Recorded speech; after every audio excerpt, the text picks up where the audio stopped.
आपको एक बात समझ आ जाएगी जो आज का सबसे बड़ा नुक्ता है। यानी कल जो DGISPR ने एक प्रेस कॉन्फ्रेंस की, उसका जो नुक्ता सबसे ज़्यादा डिस्कस हुआ वो ये था कि इमरान खान सच्चे दिल से माफ़ी मांगे और आइंदा इस तरह की सियासत करने से तौबा करें, या वो माफ़ी मांग ले। इमरान खान साहब, माफ़ी की एक डिमांड है जो बड़े लंबे अरसे से चल रही है। पहले ये पैगाम मुख्तलिफ सहाफ़ियों के ज़रिए से आता था, फिर ये पैगाम हमें ख़बरों की सूरत में मिलता था, फिर ये मुख्तलिफ सियासतदानों के मुंह से मिलना शुरू हुआ और अब DGISPR के मुंह से हमने सुना कि इमरान खान साहब यानी वो माफ़ी मांगे और माफ़ी मांग के जो है मामला फिर आगे बढ़ सकता है, बज़ाहिर ऐसा दिखाई दे रहा है। सबसे बड़ा सवाल ये है कि क्या इमरान खान साहब माफ़ी मांगेंगे? तो मैं पहले कुछ चीज़ें क्लियर कर दूं, ख़ास तौर पे पाकिस्तान तहरीक-ए-इंसाफ के लोगों के लिए, कि बाद में कोई फड्डा ना डाल दें। इसको गौर से सुने और समझें कि एक्चुअली मैं क्या कह रहा हूँ। क्या इमरान खान माफ़ी मांगेगा, या इमरान खान को माफ़ी मांगनी चाहिए, या इमरान खान माफ़ी मांगने के लिए राज़ी हो जाएंगे? इसके लिए पहले आप एक चीज़ फ़र्ज़ कर लें, या आप अपने दिमाग में ये बिठा लें कि इमरान खान ने इक़्तिदार नहीं लेना, उनकी सियासत में दिलचस्पी नहीं है और वो उन्हें कुछ भी नहीं चाहिए। फ़र्ज़ करें वो निज़ाम से कुछ भी नहीं चाहते, सारी चीज़ें, सारी सियासत, फ़ायदा नुकसान सियासी, वो सारा एक जगह पे आप अलग रखते हैं। सिर्फ आप इमरान खान की शख्सियत को स्टडी करें, जिसको आप साइकोलॉजिकल एनालिसिस कहते हैं। आप ये देखें कि उनकी ज़हनी कैफियत है क्या, या एक्चुअली इमरान खान क्या है। अगर आपने इमरान खान को समझ लिया तो आपको ये समझ भी आ जाएगी कि ये शख्स माफ़ी मांगेगा या नहीं मांगेगा। मैं आपको फिर कह रहा हूं कि एक लम्हे के लिए अपने दिमाग में आप ये रखिए, कम से कम इस वीलॉग को सुनते हुए, कि इमरान खान कोई लीडर नहीं है। आप अपने दिमाग में ये रख लें मिसाल के तौर पे, और अपने दिमाग में आप ये भी रख लें कि इमरान खान जो है वो कोई ना वो लीडर है मिसाल के तौर पे, ना इमरान खान साहब जो है वो उनको दोबारा इक़्तिदार में आना है, ना वो मुल्क और कौम के लिए कोई चीज़ें अभी सोच रहे हैं। आप फिलहाल अपने दिमाग में ये रख लें। अब सिर्फ आप ये देखें कि एक्चुअली इमरान खान है क्या, वो बने कैसे, उनके पास क्या स्टेटस है, और वो माफ़ी मांगेंगे या नहीं मांगेंगे। आपको समझना बहुत आसान हो जाएगा। ये जो बड़े बड़े स्टेक्स हैं ना, मुल्क, हुब्बुल वतनी, पाकिस्तान के लिए सोच, पाकिस्तान की आवाम का दर्द, ये बहुत बड़ी बड़ी चीज़ें हैं। ये बड़ी चीज़ें जब हम साथ जोड़ देते हैं ना तो चीज़ें और कम्प्लेक्स हो जाती हैं। आप इनको साइड पे रख लें। अब आप आ जाए सिर्फ इमरान खान। अगर इमरान खान ज़ाती तौर पे एक आप ये कहें कि इन सारी चीज़ों से मुबर्रा भी हो जाए, इनसे बाहर भी निकल जाए, तो एक्चुअली इमरान खान क्या है, आप इसको समझिए कि वो क्या है जिससे माफ़ी का तकाजा किया जा रहा है। पहले तो आप ये देखें कि माफ़ी क्यों कहा जा रहा है कि माफ़ी मांगे। यानी इमरान खान गिरफ्तार है, जिन लोगों ने 9 मई के जिनके ऊपर इल्ज़ामात हैं उनमें बेशतर लोग गिरफ्तार हैं, या वो मुकदमात का सामना कर रहे हैं, अदालतों में पेश हो रहे हैं। कुछ लोग मिलिट्री की कस्टडी में भी हैं, मिलिट्री कोर्ट्स के अंदर भी केसेस चलते रहे हैं। ये सारे मामलात अदालत में पेंडिंग है। फिर इमरान खान से क्यों कहा जाए कि वो माफ़ी मांगे? फिर तो इंसाफ होना चाहिए ना। उसूली बात यह है कि बंदे अंदर हैं या बाहर हैं, सारे केसेस का सामना कर रहे हैं, तो फिर तो इंसाफ होना चाहिए, फिर तो माफ़ी का तकाजा होना ही नहीं चाहिए। यानी ये जो माफ़ी का तकाजा है, इससे एक चीज़ तो समझ आती है कि सिस्टम इस चीज़ को समझ गया है कि इमरान खान इररेलेवेंट नहीं है। कम से कम इमरान खान और उसकी पॉलिटिकल पार्टी पाकिस्तान के नुक्ता नज़र से इतने रेलिवेंट ज़रूर है कि इनके बगैर काम आगे नहीं बढ़ेगा, लिहाजा इनका वापस आना भी ज़रूरी है। अब इनके वापस आने के लिए गुंजाइश क्या निकाली जाए, तो उसमें एक माफ़ी का एलिमेंट है कि जनाब माफ़ी मांग ले, ये गुंजाइश निकल जाती है तो इमरान खान साहब सिस्टम के अंदर वापस आ जाए, ताकि सिस्टम भी अपना काम करता रहे। यानी माफ़ी की तभी आएगी ना चीज़। इमरान खान ने तो नहीं कहा कि मैं माफ़ी मांगना चाहता हूँ, या उनकी तरफ से कोई डील की ख्वाहिश भी नहीं आई, उन्होंने अपने मुंह से कहा भी नहीं। वो तो कह रहे हैं कि बातचीत तो मैं कर सकता हूं, डील मैं नहीं करूंगा, अपने मौक़िफ़ से नहीं हटूंगा। ये उनका मौक़िफ़ है। अब ये माफ़ी वाली बात आती कहां से? यानी जितने सहाफ़ी एस्टेब्लिशमेंट के करीब हैं, या हुकूमत के करीब हैं, या रियासती बयानिए को बताते हैं, या सिस्टम के अंदर रह के काम कर रहे हैं, वो सहाफ़ी बार बार ये नुक्ता नज़र लेकर आते हैं माफ़ी वाला। तो इसका मतलब है कि माफ़ी का एक तकाजा किया जा रहा है कि इमरान खान माफ़ी मांग ले, और ये वो गुंजाइश है जो इमरान खान के लिए निकाली जा रही है, क्योंकि ऐसा लगता है कि सिस्टम ये बात समझ गया है कि इमरान खान के बगैर सिस्टम का चलना और आगे बढ़ना पाकिस्तान में मुश्किल है। लिहाजा ये इररेलेवेंट नहीं है, स्टिल रेलिवेंट है, तो इसको वापस आना पड़ेगा या लाना पड़ेगा। तो उसके लिए कोई गुंजाइश निकाली जाए। तो आज तो ये बात आ रही है माफ़ी, हो सकता है मुस्तकबिल में कुछ और हो, या हो सकता है पाकिस्तान के हालात कुछ ऐसे हों ये माफ़ी इमरान खान को मांगनी ना पड़े। ये सारी चीजें अभी छोड़ दें, इमरान खान की जो शख्सियत है वो क्या है, जरा इसका एनालिसिस कर लेते हैं। देखिए खबरें बहुत सारी हैं, वो बाकी लोग आपको वीलॉग में बता देंगे, खबरें आपको मिल जाएंगी। मैं आपको बताऊंगा कि एक्चुअली इमरान खान क्या है और माफी मांगेगा या नहीं मांगेगा। सिस्टम चाह रहा है कि इमरान खान माफी मांगे, क्योंकि सिस्टम चाह रहा है कि इमरान खान सिस्टम में वापस आए। माफी मांगेगा तो वापस आएगा ना। इमरान खान ने तो कोई इस पे बात ही नहीं की, सिस्टम ये बात कर रहा है कि माफी मांगे और सिस्टम में वापस आए। इसका मतलब है कि इमरान खान इररेलेवेंट नहीं हुआ अभी तक। 1952 में यह शख्स पैदा हुआ इमरान खान। 1971 में इसने अपना पहला टेस्ट मैच खेला। यह पाकिस्तान का सबसे मकबूल खेल है क्रिकेट, और उसमें इमरान खान जैसा एक हीरो आता है 1971 में। अब आप समझ सकते हैं कि 71 के अंदर एक नौजवान क्रिकेट में आया और 19 साल की उम्र में हीरो बन गया। 70 की दहाई के एंड में और 80 की दहाई में ज्यादातर नौजवान आपको जो मिलेंगे उनका नाम आपको इमरान मिलेगा। उसकी वजह यह है कि ये इतना बड़ा हीरो था उस दौर का। उन 20 सालों में यह शख्स इतना बड़ा हीरो था कि बेशुमार लोगों ने अपने बच्चों के नाम इस शख्स के नाम के ऊपर रखे। ये सब जानते हैं, पाकिस्तान पूरा इसकी गवाही देगा कि इतना बड़ा हीरो कोई नहीं था पाकिस्तान में। सारा मीडिया इसके पीछे होता था, प्रेस जिस जगह पे ये जाता था यही आंख का तारा बनता था। पाकिस्तान से बाहर ये मुफ्त ट्रैवल करता था, पूरी दुनिया के अंदर इसकी दावत देने के लिए लोग पीछे पीछे फिरते थे। यानी उस वक्त जो पीटीवी था उसके लिए बहुत बड़ा ऑनर था कि इमरान खान का वो इंटरव्यू करे। अखबारी नुमाइंदे जो है वो इमरान खान का एक खबर छाप के खुश हो जाते थे। सबसे महंगा पाकिस्तान का जो मॉडल था वो इमरान खान था। पाकिस्तान के किसी फिल्म के हीरो या किसी ड्रामा के हीरो की भी इतनी मकबूलियत नहीं थी जितनी इस शख्स इमरान खान की रही उन 2 दहाइयों में। 1982 में यह पाकिस्तान क्रिकेट टीम का कैप्टन बन गया 10 साल के बाद। यानी 1971 में कौमी टीम में आया, 1982 में कौमी टीम का कैप्टन बन गया और 1992 में 21 साल क्रिकेट खेलने के बाद रिटायर हो गया। यह है जी इमरान खान का करियर। लेकिन जब यह शख्स रिटायर हुआ तो यह वर्ल्ड कप जीत कर रिटायर हुआ। यह पाकिस्तान की तारीख का वाहिद वनडे इंटरनेशनल का वर्ल्ड कप है जो इमरान खान साहब ने जीता। अब इमरान खान ने वर्ल्ड कप का तोहफा कौम को दिया और एक बहुत बड़े स्टार और बहुत बड़े हीरो की तरह रिटायर हुआ। अब नॉर्मली पाकिस्तान में हीरोज के साथ होता क्या है मैं आपको बता देता हूं। हीरोज आहिस्ता आहिस्ता इररेलेवेंट होते जाते हैं। यानी जिनके दौर में वो हीरो होते हैं ना, यानी जो लोग राजेश खन्ना की फिल्में देखते थे या मोहम्मद अली की फिल्में देखते थे या जो लोग वहीद मुराद की फिल्में देखते थे, उन्हीं को आज वहीद मुराद, मोहम्मद अली और राजेश खन्ना याद है। जो नए दौर के लोग हैं उनको नए दौर के हीरोज याद हैं।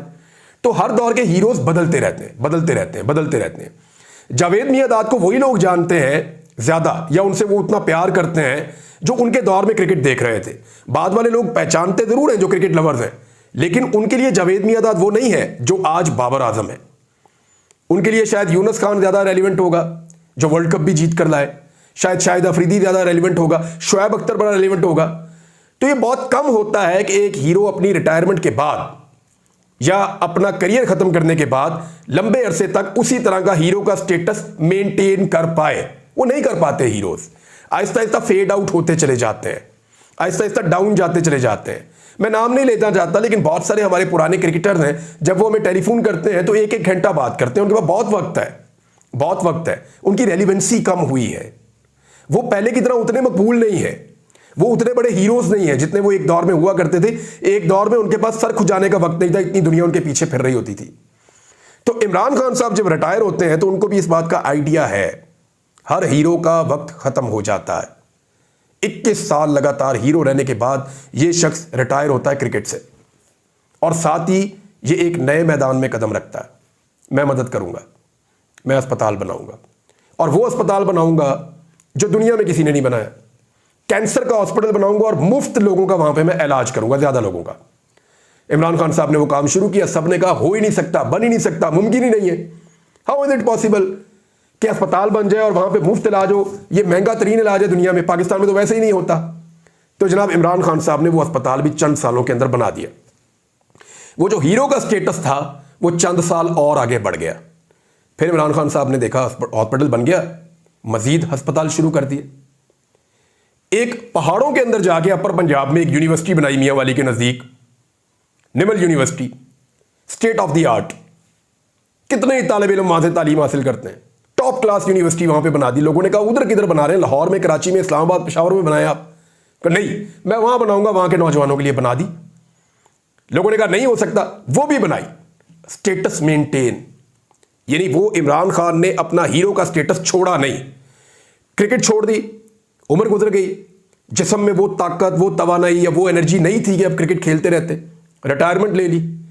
आखिरी जब वो क्रिकेट का अपना स्पेल खेल रहे थे तो उनके शोल्डर में बहुत दर्द हुआ करती थी, लेकिन फिर भी इमरान खान वर्ल्ड कप जीत कर बाहर आए। किस्मत ने भी बहुत साथ दिया, हॉस्पिटल बना दिया, यूनिवर्सिटी बना दी।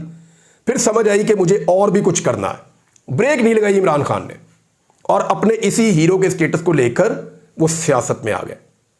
22 साल इस आदमी ने सियासत के उतार चढ़ाव देखे। जेल में गया, मार भी खाई, मफरूर भी रहा, कभी इधर भागता रहा, कभी उधर भागता रहा, पूरे पाकिस्तान के लगातार दौरे करता रहा। बड़ी बड़ी यूनिवर्सिटीज का ये शख्स चांसलर भी रहा है। ये सिर्फ कमेंट्री करता तो दुनिया भर से पैसा कमा लेता। सबसे ज्यादा डिमांड इस आदमी की है आज भी। कोई वर्ल्ड कप आप करवा लें और वहां पे आप बोली करवा लें कि सबसे महंगा कमेंट्रेटर कौन होगा, तो इमरान खान से महंगा कोई नहीं हो सकता। ये सब जानते हैं। जो स्टेटस उसका है वो किसी को नहीं मिला क्रिकेट की दुनिया में। तो यानी इंडिया में इमरान खान साहब की इतनी फॉलोइंग है कि उस दौर में, यानी बहुत सारे लोग ये बताते हैं कि कपिल देव से ज्यादा इंडिया में इमरान खान मकबूल था। ऑस्ट्रेलिया में उनके क्रिकेटर से ज्यादा और इंग्लैंड में उनके क्रिकेटर से ज्यादा इमरान खान की मकबूलियत थी। ये इतना तगड़ा आदमी था अपनी फील्ड का, हीरो। हीरो आगे बढ़ता चला जा रहा। 21 साल का करियर वहां पे हीरो। उसके बाद 5-6 साल लग गए सियासत में आने में। अस्पताल बनाया, यूनिवर्सिटी बनाई, फिर हीरो, और अब सियासत के अंदर आ गए। सियासत के अंदर इमरान खान टाइम गुजारते गुजारते लगातार 22 साल की मेहनत के बाद वजीर आजम पाकिस्तान बन गए। अब वजीर आजम पाकिस्तान बनने के बाद इमरान खान ने वो काम करने शुरू किए जिनसे वो लोगों की नजरों में हीरो बन सके। गौर कीजिएगा आप, मैं अभी पब्लिक की अच्छाई की बात नहीं कर रहा, मैं पब्लिक की खिदमत की बात नहीं कर रहा। मैं वो सारी चीज़ें, हुब्बुल वतनी, लोगों का दर्द, वो चीज़ें मैं कह ही नहीं रहा। वो बहुत बड़ी बड़ी चीज़ें। मैं तो सिर्फ इमरान खान की नॉर्मली साइकोलॉजिकल एनालिसिस एक ऐसे शख्स का करना हो तो मैं वो आपके सामने रख रहा हूँ। अब 2018 में वज़ीर आज़म पाकिस्तान बनने के बाद जिन कामों पे मुझे अचानक लगा ना ये हटके है थोड़ा, गरीबों के लिए पनाहगाहें बना दी, बहुत सारी जगहों पे लोगों को मुफ्त खाना खिलाना शुरू कर दिया, लंगर खाने शुरू कर दिए। यानी वो काम जो पहले नहीं हुए। हर आदमी की जेब में एक कार्ड डाल दिया, हेल्थ कार्ड, 10 लाख रुपए तक का इलाज है, जाओ जाके मुफ्त करवाओ। तो वो काम कर रहा था जो पाकिस्तान में पहले किसी ने नहीं किए थे। हीरो बन रहा था, हीरो। Absolutely not. क्या था ये? उसके अंदर का हीरो है कि मैं कर सकता हूं, मैं कर लूंगा। ये उसके अंदर का हीरो है। उसको कॉन्फिडेंस ही बहुत था, इतने लंबे अरसे से चला आ रहा है। अब लगभग उसको 50 साल होने वाले हैं, लगभग 50 साल हो गए, वो कंटिन्यूसली हीरो चल रहा है। एक आदमी, कौम का हीरो। लोग भूल जाते हैं। मैं सीरियसली आपको कह रहा हूं। आप मुझे 1990 के बाद वाले जो प्लेयर थे सबके नाम आप मुझे नहीं बता सकते। बड़े बड़े अच्छे प्लेयर थे, बड़े बड़े तेज बॉलर आए, बड़े बड़े जबरदस्त लोग आए पाकिस्तान की क्रिकेट में, भूल गए लोग उन्हें। लेकिन इमरान खान ने हर दौर में कुछ ना कुछ ऐसा किया कि लोग उसे याद रखें और उसको अपना हीरो माने। अब 50 साल हो गए लगातार एक शख्स हीरो है, और फिर उसको मौका मिल गया। जब उसकी हुकूमत गिर गई तो उसने पब्लिक के पास जाकर एहतजाज शुरू कर दिया। आज वो आदमी गिरफ्तार है और उसे कहा जा रहा है कि माफी मांगो। अब आप ये देखें कि इमरान खान को क्या चाहिए। यानी इस उम्र के हिस्से में, यानी इमरान खान की जो अभी उम्र है वो लगभग 72 साल 73 साल उनकी उम्र है, 73 साल उनकी उम्र है लगभग। तो इस उम्र का आदमी जो है वो वैसे ही अपने अंदर से खौफ के और लालच के बुत तोड़ चुका होता है। ना उसे खौफ होता है, ना उसे लालच होती है। लोग गवाही देते हैं इमरान खान की वैसे ही एक ईमानदार आदमी है। ज़्यादातर लोग ये कहते हैं। लोग कहते हैं ये डरता भी नहीं है, इसे कोई लालच भी नहीं है। फिर बहुत सारे लोग जो उसके बदतरीन मुखालिफिन है वो कहते हैं ये दिलेर आदमी है। इमरान खान अपने पॉइंट ऑफ व्यू के ऊपर डट जाता है। और जो लोग इमरान खान को जानते हैं ना, उनको ये बात अच्छी तरह पता है कि माफ़ी को इस वक्त वो अपनी हार समझ रहा है। ये लोग अच्छी तरह जानते हैं। फिर वो ये समझता है कि मैं हक पे हूं। इस वक्त जितने भी स्टेटमेंट इमरान खान के आते हैं वो सब में ये कहता है मैं हक पे हूं, मैं माफ़ी क्यों मांगूं। और वो एक स्टेटमेंट बार बार देता है कि मैं मौत को तरजीह दूंगा, मैं मरने के लिए तैयार हूं। हम सारे समझते हैं कि ये एक पॉलिटिकल स्टेटमेंट है, लेकिन इमरान खान ने अपने ऐसे ही बहुत सारे पॉलिटिकल स्टेटमेंट्स के ऊपर माजी में पूरा करके दिखाया। मैं आपको बता देता हूं। उसने कहा मैं आवाम में जाऊंगा, मुझे निकालेंगे तो। वो गया आवाम के अंदर। उसने कहा मैं पाकिस्तान को छोड़कर कभी नहीं भागूंगा। जब मुझे निकाल भी दिया गया तो जितने मर्जी मुकदमे बनाए, वो पाकिस्तान को छोड़कर नहीं गया। चोरों और लुटेरों से समझौता नहीं करूंगा। बदतरीन हालात देखने के बावजूद उसने समझौता नहीं किया। उसने कहा मैं डील नहीं करूंगा, उसने डील नहीं की। उसने कहा मैं इलेक्शन जीत कर दिखाऊंगा जेल में बैठ के, उसने आपको इलेक्शन जीत कर दिखाया। उसने कहा मैं जेल जाने के लिए तैयार हूं, जब सारे कह रहे थे जेल जाने से डरता है, जेल नहीं जाएगा, उसने कहा मैं तैयार हूं, वो जेल गया। उसने कहा मैं जेल काट भी लूंगा, उसने जेल काट के भी दिखाई। उसने कहा मैं अकेला भी रह जाऊंगा ना तो मुकाबला करूंगा। आपने वो वक्त देखा जब 9 मई के बाद अगले चंद महीनों में बहुत बुरा वक्त आया इमरान खान पे, बेशतर साथी उसको छोड़कर चले गए या ज़्यादातर गिरफ्तार हो गए, तो वो अकेला महसूस कर रहा था, लेकिन वो हार नहीं माना, पीछे नहीं हटा। इमरान खान ने कहा था मैं खौफ के बुत तोड़ दूंगा, तो आपने देखा कि उसे गोलियां लगीं और वो बाहर निकला और उसने अपना मुक्का लहराया और उसने अपने खौफ के बुत भी तोड़ दिए। उसने कहा था मैं अमेरिका को डिमार्च करूंगा और उसने अमेरिका को डिमार्च किया। यानी ये वो सारे काम हैं जो उसने कहे और उसने किए। अब वो कह रहा है मर जाऊंगा, वो नहीं करूंगा समझौता जो मुझसे मांगा जा रहा है, और मुझे डरा हुआ देखना इनका ख्वाब ही रह जाएगा। वापस आ जाए, बात बहुत लंबी हो जाएगी। क्या इमरान खान माफ़ी मांगेगा? देखें, कोई आदमी आपको वो चीज़ दे सकता है जो उसके पास हो। अगर किसी आदमी के पास एक चीज़ है ही नहीं तो वो आपको कैसे दे सकता है? इमरान खान, सिंपल चीज़ ये है कि वो माफ़ी नहीं मांगेगा। उसने 50 साल से ज़्यादा एक हीरो की तरह ज़िंदगी गुजारी है, एक हीरो रहा वो कौम का 50 साल से ज़्यादा। यहाँ कोई आदमी 1 साल 2 साल भी हीरो रहे ना, तो जब उसका हीरो का स्टेटस कम होना शुरू होता है तो उसकी नींदें हराम हो जाती हैं। वो 50 साल से ज़्यादा हो गए इस कौम का हीरो है। तो क्या आपको ये लगता है कि अब 73 साल की उम्र में वो अपना हीरो का स्टेटस दान कर देगा एक माफ़ी मांगकर? तो मुझे नहीं लगता वो ऐसा करेगा, ये बहुत मुश्किल है। अब तक के लिए इतना ही। अपना ख्याल रखिएगा, अपने इस चैनल का भी। अल्लाह हाफ़िज़।